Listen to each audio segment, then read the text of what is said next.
तो दोस्तों, आप लोगों का स्वागत है DZB क्लासेस में। आज 2025 का सबसे पहला दिन है, मतलब 1 जनवरी 2025। इस नए साल की आपको हार्दिक शुभकामनाएं।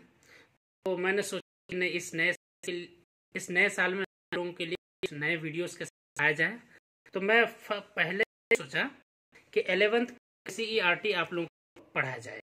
तो 11th का NCERT पूरा लाइन बाय समझाऊंगा, क्योंकि एक मेडिकल स्टूडेंट हूँ, तो पढ़ा क्या पढ़ना है क्या नहीं पढ़ना है, इनको हम लोग देखेंगे और समझेंगे। तो यहाँ मेरे पास NCERT बायोलॉजी और NCERT।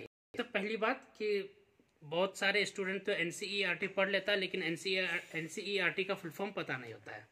तो NCERT का फुल फॉर्म होता है national council of educational research and training. ठीक, उसमें हम बुक में हम लोग सबसे पहले जो चैप्टर पढ़ेंगे द लिविंग वर्ल्ड पढ़ेंगे। उसके बाद फिर बायोलॉजिकल क्लासिफिकेशन पढ़ेंगे, प्लांट किंगडम पढ़ेंगे, एनिमल किंगडम पढ़ेंगे। फिर ऐसे ही सारे चैप्टर्स हम लोग पढ़ते चले जाएंगे और टोटल 22 चैप्टर्स हम लोग पढ़ेंगे। Is it clear? तो चलिए सबसे पहले शुरुआत की जाए the living world. Living world की शुरुआत की जाए कि लिविंग वर्ल्ड में है क्या क्या क्या है क्या नहीं है, इस चीज को सारे चीजों को हम लोग पढ़ेंगे। तो इसमें जो है ये लिविंग वर्ल्ड है, ठीक है। इस लिविंग वर्ल्ड को भी पढ़ने से पहले थोड़ा बहुत हम लोग अर्नस्ट मेयर साहब के बारे में पढ़ेंगे। अर्नस्ट मेयर साहब एक बहुत बड़े साइंटिस्ट थे, जिनकी पैदाइश 1904 में हुई थी और डेथ 2004 में हुई थी। ये डेट याद करने की जरूरत नहीं है। इसमें जो दो बातें याद रखनी है वो ये याद रखनी है कि इनको बैक टू बैक 3 प्राइजेस मिले थे, 3 प्राइजेस मिले थे, इसलिए ट्रिपल क्राउन के नाम से जाना जाता है कि which scientist was awarded as triple crown. तो आंसर क्या लगाना है? अर्नस्ट मेयर, पहली बात। दूसरी बात कि 20th सेंचुरी मतलब 20वीं सदी का डार्विन किसे कहा जाता है? तो आंसर लगाना है अर्नस्ट मेयर। मतलब ये हुआ कि डार्विन साहब एक बहुत बड़े साइंटिस्ट थे एवोल्यूशन के फील्ड में, ठीक है, बहुत बड़े साइंटिस्ट थे, क्योंकि उनमें से उन साइंटिस्ट में उनके कंपेयर में भी एक अर्नस्ट मेयर साहब भी एक बहुत बड़े साइंटिस्ट थे। तो इसी के लिए इसी वजह से अर्नस्ट मेयर साहब को ये 20वीं सदी का मतलब 20th सेंचुरी का डार्विन कहा जाता है। अच्छा, 20 सेंचुरी मतलब 20th सेंचुरी कब से कब होगा? 1901 से 1999 तक होगा, ठीक है। 20वीं सदी कब से कब होगा? 1901 से लेकर के 1999 तक। चलिए आइए अब पढ़ते हैं हम लोग व्हाट इज लिविंग। मतलब हम लोग कैसे डिफाइन करेंगे कि कोई लिविंग ऑर्गेनिज्म लिविंग है या नॉन लिविंग है। तो लिविंग ऑर्गेनिजम्स के कुछ कैरेक्टरिस्टिक्स होते हैं, उन कैरेक्टरिस्टिक्स को हम लोग देख करके जो है पढ़ करके हम लोग समझ सकते हैं कि एक ऑर्गेनिज्म लिविंग है या नहीं लिविंग है या लिविंग नहीं है, ठीक। तो लिविंग होने के लिए जो कैरेक्टरिस्टिक्स की जरूरत होती है उन कैरेक्टरिस्टिक्स में हम लोग सबसे पहले पढ़ेंगे। सबसे पहले हम लोग पढ़ेंगे क्या लिविंग है। लिविंग क्या है कि व्हाट इज लिविंग। तो लिविंग के लिए सबसे पहली बात हमें क्या होनी चाहिए कि रिप्रोडक्शन करेगा। लिविंग वही ऑर्गेनिज्म कहलाएगा जो रिप्रोडक्शन कहलाएगा, पहली बात। दूसरी बात, जिनमें मेटाबॉलिज्म होगा। मतलब मेटाबॉलिज्म ये हुआ कि हमने खाना पीना खाया, खाना पीना खाने के बाद खाना का डाइजेशन होगा, उस डाइजेशन के बाद एब्जॉर्प्शन होगा, एब्जॉर्प्शन के बाद जो है जो भी एनर्जी मिलेगा उसका यूज होगा, इसी को मेटाबॉलिज्म बोलते हैं। या यूँ समझो कि हमने खाना खाया, प्रोटीन को हमने लिया, प्रोटीन बहुत सारे छोटे छोटे मॉलिक्यूल से बने हुए थे, उन छोटे मॉलिक्यूल्स को हम लोग एमिनो एसिड्स बोलते हैं। तो प्रोटीन डाइजेस्टिव सिस्टम में जाकर के छोटे छोटे मॉलिक्यूल्स मतलब एमिनो एसिड्स में टूट रहा है, इसको हम लोग मेटाबॉलिज्म बोलते हैं। मेटाबॉलिज्म 2 वर्ड से मिलकर के बना है, कैटाबॉलिज्म प्लस एनाबॉलिज्म। कैटाबॉलिज्म में क्या होता है कि लार्ज मॉलिक्यूल्स छोटे छोटे मॉलिक्यूल्स में टूटते हैं बॉडी में, ठीक है, उसको कैटाबॉलिज्म बोलते हैं। और इसके जस्ट विपरीत मतलब उल्टा ऑपोजिट में क्या होता है कि बहुत सारे छोटे छोटे मॉलिक्यूल्स आपस में मिलकर के बड़े मॉलिक्यूल्स बनाते हैं, उसको एनाबॉलिज्म बोलते हैं। तो क्योंकि हमारे बॉडी में दोनों एक साथ चलते हैं, मतलब कैटाबॉलिज्म प्लस एनाबॉलिज्म, इन दोनों को मिलाकर के हम लोग मेटाबॉलिज्म कह देते हैं। तो मेटाबॉलिज्म का होना जरूरी है, रिप्रोडक्शन का होना जरूरी है, ठीक है।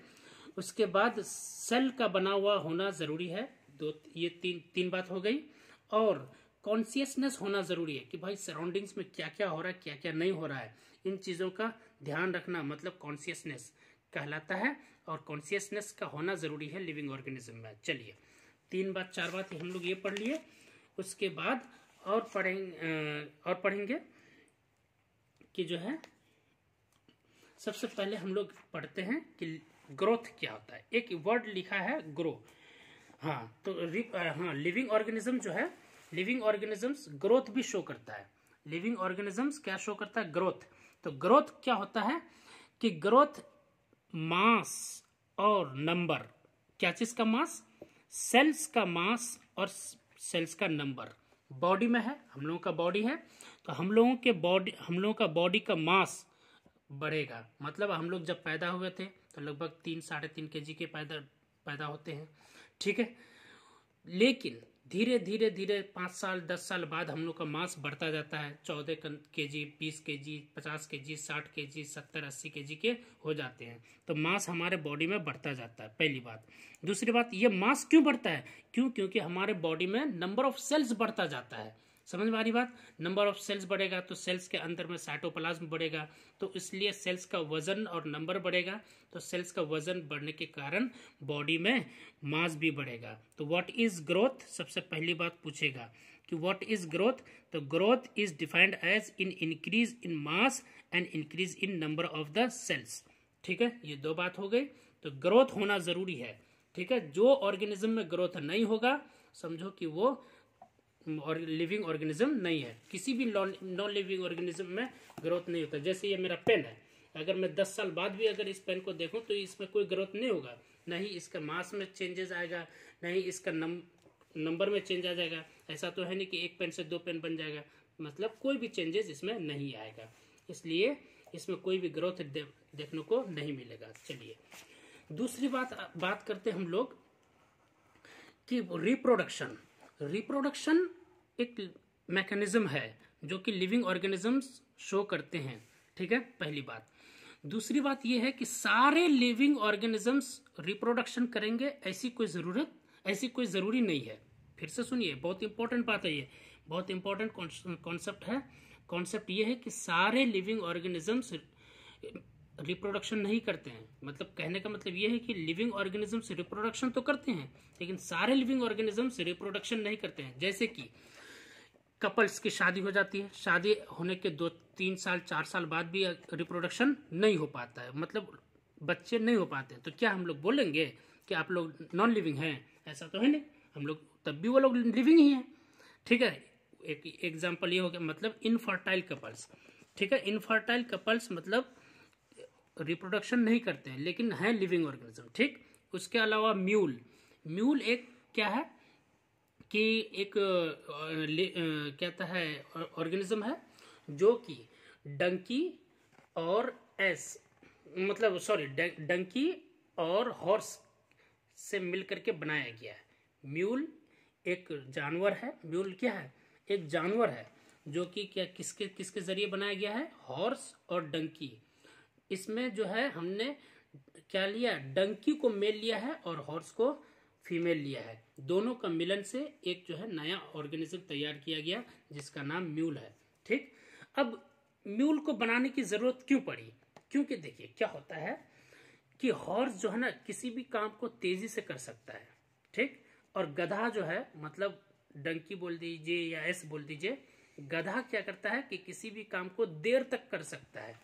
तो अगर दोनों के मिलन से, अगर दोनों के कंबाइन हाइब्रिड से अगर एक नया ऑर्गेनिज्म तैयार करें म्यूल, तो म्यूल में दोनों का कैरेक्टर होगा, मतलब काम को तेजी से भी कर सकता है और लॉन्ग टाइम तक कर सकता है। क्योंकि पहाड़ों पर पत्थर वगैरह हुआ, ईंट वगैरह हुआ, सीमेंट वगैरह हुआ, रोड बनाने के लिए, है ना, मतलब छोटे छोटे मकान बनाने के लिए पहाड़ों पर सीमेंट, ईंट, बालू वगैरह ये सब की ले जाने की जरूरत पड़ती है।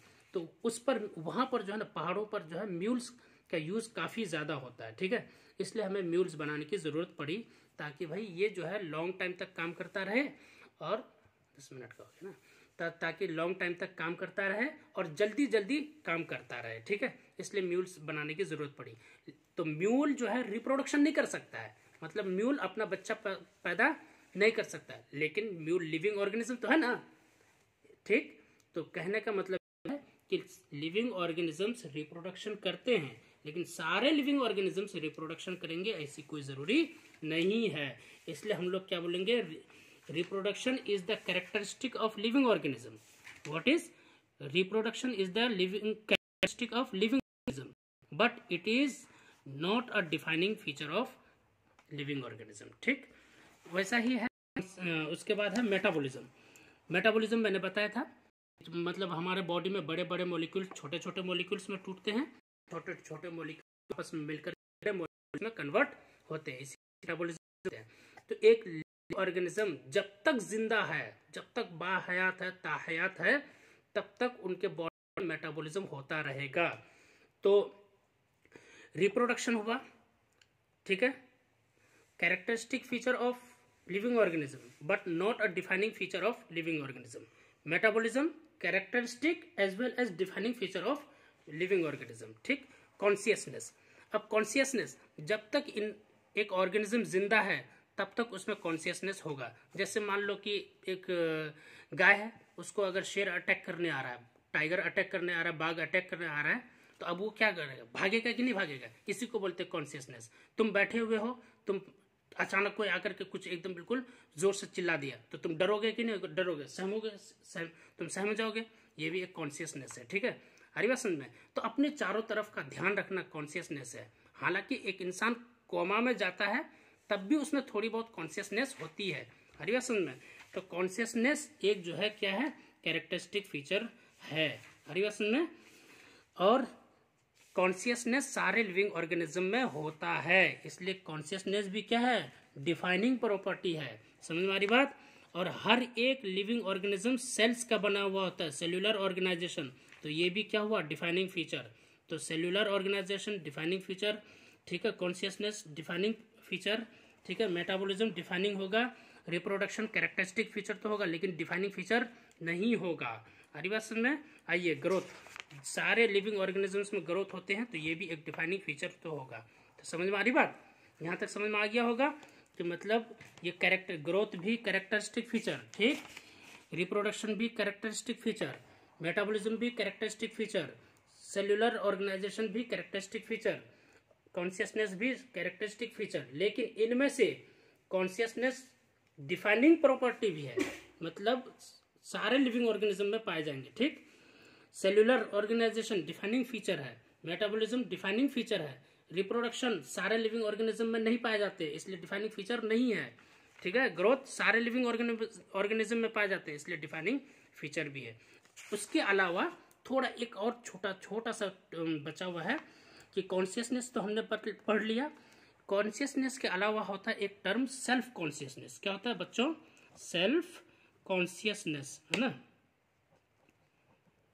कितना मिनट का बन गया। सेल्फ कॉन्शियसनेस, सेल्फ कॉन्शियसनेस सिर्फ और सिर्फ ह्यूमन बीइंग्स में होता है, मतलब खुद का ख्याल रखना। जैसे कॉन्शियसनेस और सेल्फ कॉन्शियसनेस को मैं बता दूं कि जैसे कहता है, मैंने बताया था कि एक गाय है, उसको अगर टाइगर अटैक करने आ रहा है तो वो डर करके भागेगा उगेगा, वो अपना ख्याल खुद रख रहा है ना, घास वगैरह खाना है, ख्याल रख रहा है। लेकिन अगर उसी गाय को अगर तुम बोलो कि लीजिए ये दवाई लीजिए और सुबह शाम खा लेना, तो वो दवाई खा पाएगा? गाय अपने टाइम पर नहीं खा पाएगा, सिर्फ इंसान खा पाएगा दवाई को। मैं डॉक्टर बन रहा हूँ, तो मैं अगर कल को एक पेशेंट को अगर मेडिसिन दूं तो पेशेंट अपना ख्याल रख लेगा कि हाँ भाई हमें सुबह शाम खाना है, हमें सुबह शाम खाना है, हरी बात समझ, दवाई को हमें सुबह शाम यूज करना है। लेकिन गाय भैंस टाइम का मैनेजमेंट नहीं कर पाए। तो कॉन्शियसनेस उसमें भी है, हम में भी है, लेकिन उन कॉन्शियसनेस के अलावा हम में सेल्फ कॉन्शियसनेस भी होता है। तो आज के लिए इतना ही, बाकी फिर मिलते हैं नेक्स्ट वीडियोस में। शुक्रिया, थैंक यू सो मच। आप लोगों से रिक्वेस्ट है कि चैनल को सब्सक्राइब कर दीजिएगा और शेयर कर दीजिएगा। Thank you.